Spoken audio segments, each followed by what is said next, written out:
5 राज्यों में चुनाव की घोषणा हो चुकी है। जैसे ही चुनाव की घोषणा हुई है तब से राजनीति में गर्मा गर्मी शुरू हो गई है। यूपी को अगर देखें तो यूपी की राजनीति बहुत मायने रखती है, बहुत अहम रोल होता है यूपी का।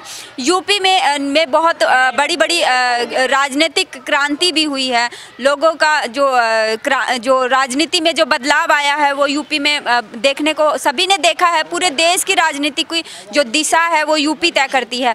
आज हम नोएडा के बरोला में हैं और लोगों की जो राय है कि वो किस तरह का जो सरकार जो चल रही है उसमें विकास हुआ या नहीं हुआ, या किस तरह की उनके आने वाले समय में वो किस आधार पे वोटिंग करेंगे।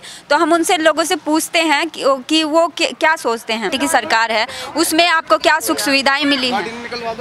ये तो गुंडों की सरकार है और गुंडे लोगों का ही चल रहा है सब कुछ। आप जो नोटबंद हुआ है आपको क्या लगता है बीजेपी का उस पर क्या असर पड़ेगा? कुछ उनके फेवर में जाएगा या फिर उनके अगेंस्ट जाएगा? ये अगेंस्ट जाएगा। ये बिल्कुल भी जनहित का मामला नहीं है और इन्होंने कुछ अपने लोगों के लिए ही फ़ायदा पहुंचाने के लिए ये जो कदम उठाया है। अगर काले धन की बात थी तो पहले चुनाव के समय पे 2014 में जब लोकसभा के चुनाव हुए तो इन्होंने विदेश से लाने का मामला जो उठाया था वो मुद्दा तो बहुत कहीं पीछे छूट गया है। कहाँ है वो? 15-15 लाख रुपए खाते में डालने की बात पूरे देश को बरगला दिया इन लोगों ने। कहाँ है वो? और देश में ही तुमने जो आपातकाल लगा दिया, देश में ही नोटबंदी कर रहे हो। क्या वो लोग जो लाइन में लगे हुए हैं उनके पास काला धन है? जनता ये पूछना चाहती है नरेंद्र मोदी जी से, क्या देश में जो लोगों को लाइन में लगाया है क्या उनके पास काला धन था? किस बेस पर लगा दिया? काला धन जिनके पास काला धन है वो इनकी करवट में बैठे हुए हैं, वहाँ ढूंढो ना काला धन जाके। तो आपको क्या लगता है किसकी सरकार किसकी सरकार को आप पसंद करेंगे कि कौन सी सरकार बनेगी? यहाँ बीएसपी की सरकार बनेगी और बहन जी से अच्छा शासन उत्तर प्रदेश में कोई चला नहीं सकता, ये रिकॉर्ड रहा है। आपको क्या लगता है कि कौन सी सरकार बनेगी? बीएसपी। आपको क्यों लगता है कि बीएसपी? के आप किस आधार पे वोट करते हैं? आप किस आधार पे आप वोट? जो सरकार है उसका शासन इतना अच्छा है, सारे काम आप थाने में चले जाओ कोई भी काम लेकर के वो तुरंत होता है। बीएसपी सरकार में इतना सख्त कानून होता है। और अभी हम चले जाते हैं कुछ काम कराना है थाने में जा कर के, वो अभी हम गए थे एक रिपोर्ट दर्ज कराने गए थे, किसी ने धमकी दी थी कि सर हमें ऐसे धमकी मिल रही है। क्या धमकी मिल रही है हमें उठाने की? यहाँ किस लिए आया है? मैं कहा सर कंप्लेंट लिखाने। तो तुझको उठा लिया? तो अभी तो नहीं उठाया, जब उठा ले जब आना। अब जो सरकार चल रही है चल रही है। तो देखो, अगर समाजवादी पार्टी के सरकार में लोग ये शिकायत कर रहे हैं कि जब वो रिपोर्ट लिखाने जाते हैं तो उनकी से इस तरह का व्यवहार किया जाता है, और मायावती के लिए सब लोग यही कह रहे हैं कि जो कानून व्यवस्था है, सबसे जो प्रशासन रहा है उनसे सबसे अच्छा प्रशासन उनका रहा है। सांप्रदायिक दंगे भड़काकर, अमीरी गरीबी का खेल दिखाकर, वादे बहुत दिन से सुनते आ रहे हैं कि जी कोई कहता है कि हमारा हाथ और गरीबों के साथ, तो उन लोगों ने भी अपने हाथ का इस्तेमाल गरीबों का गला दबाने का ही काम किया है। और कुछ लोग ये वादा लेकर आए कि सबका साथ सबका विकास, तो उन लोगों ने दिखा दिया ये नोटबंदी करके कि सबका साथ और सबका विकास कैसे कर रहे हैं वो। तेरे क्या कर दियो? और अब 5 राज्यों में विधानसभा के चुनाव हैं तो जनता एहसास करा देगी इन लोगों को कि सबका साथ और सबका विकास कैसे होता है। और हम समझते हैं कि बीजेपी का तो सफाया होने जा रहा है यूपी से। कुछ लोग कह रहे हैं कि जो बीजेपी है वो नोटबंदी का जो है उसका फ़ायदा लेने की कोशिश करेगी, उसे फ़ायदा मिलेगा। तो आपको क्या लगता है उसको फ़ायदा मिलेगा? ये तो कुछ मीडिया चैनल हैं जो वो हवा बना रहे हैं, बाकी ज़मीनी हकीकत अलग है, मुझे नहीं लगता। तो निर्वाचन आयोग ने भी अब की बार शिकंजा कस दिया, जो पेड मीडिया है उस पर बोला है कि अगर कोई भी गलत न्यूज़ दिखाई जाएगी तो आपको क्या लगता है मीडिया पे लोगों का भरोसा उठ गया है? हाँ, भरोसा तो उठता है। आपको क्या लगता है कि क्या कुछ आपका सुधार हुआ है जब से ये सरकार आई है?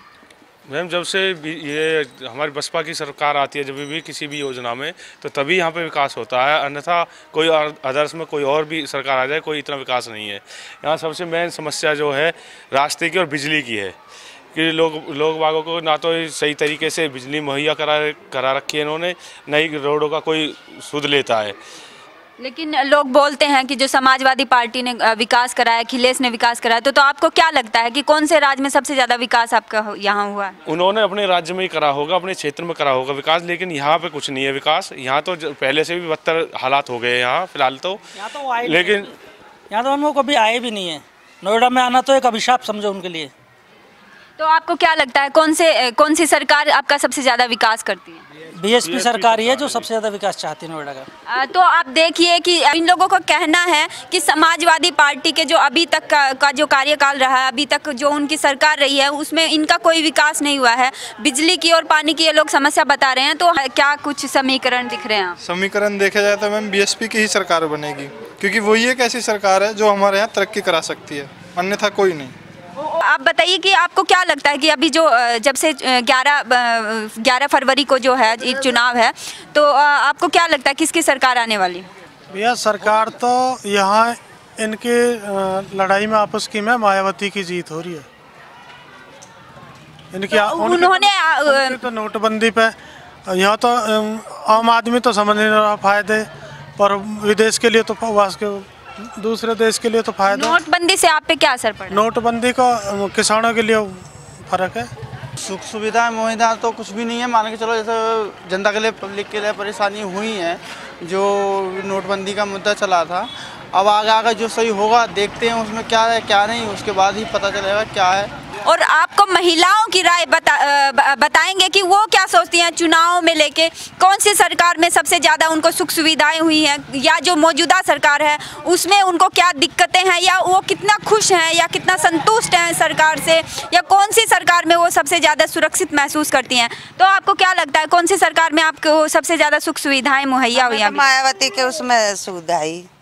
और अभी जो तो सब ना गांव में तो अभी लैटरिन बाथरूम सब चीज के वो कर दिए। यहाँ तो कुछ भी ना पिलट है ना कुछ है, ना बच्चे नौकरी पे है, सब चीज का हुआ है।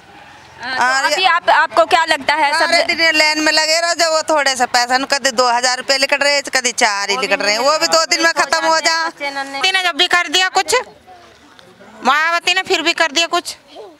और इन्होंने क्या किया? उन्होंने क्या किया? उन्होंने फिर भी जो बंदे लगाए थे, 2-4 बंदे लगाए थे, गरीब गुरबा प्लॉट भी मिले हैं, गरीबन को प्लॉट भी दिए हुए हैं। नोटबंदी से आपको क्या दिक्कतें हुई? नोटबंदी तो सारी दिक्कत होगी। गरीब क्या खावे, वो खाते हैं जमा करें, वो भी नहीं निकाले जा रहे टाइम पर। सब चीज पे महंगाई चल रही है। अब भैया महंगाई में बालकन को कहाँ कर ले, वहाँ पे लाइन लगाओ, वहाँ पे एक रात गायब करो, जब वो 2000 रुपये मिलते हैं। बताओ गरीब आदमी आपका खाता है, बैंक खाता है? तो आपको क्या दिक्कतें हुई घर में? मतलब पैसा आपको कितनी बार मिला या नहीं मिला? पैसा है ही नहीं, क्या करें, नौकरी वो छूट गई। 20-20 हजार रुपया दुनिया सब मिले, यहाँ तो वो भी ना, गरीबन को कुछ नहीं है। मान चुके हैं, लोगों को पता चल चुका है कि मीडिया जो है वो पेड मीडिया सिर्फ वही दिखाता है जो सरकार चाहती है, या जिस तरह से दिखाया जाता है वो ज़मीनी हकीकत उससे एकदम अलग होती है। तो हम आप तक बार बार लोगों की राय, ज़मीनी जो हकीकत है वो दिखा रहे हैं। लोगों की सही मायने में क्या राय है, वो किसकी सरकार देखना पसंद करते हैं, हम यही आपको दिखाने की कोशिश कर रहे हैं।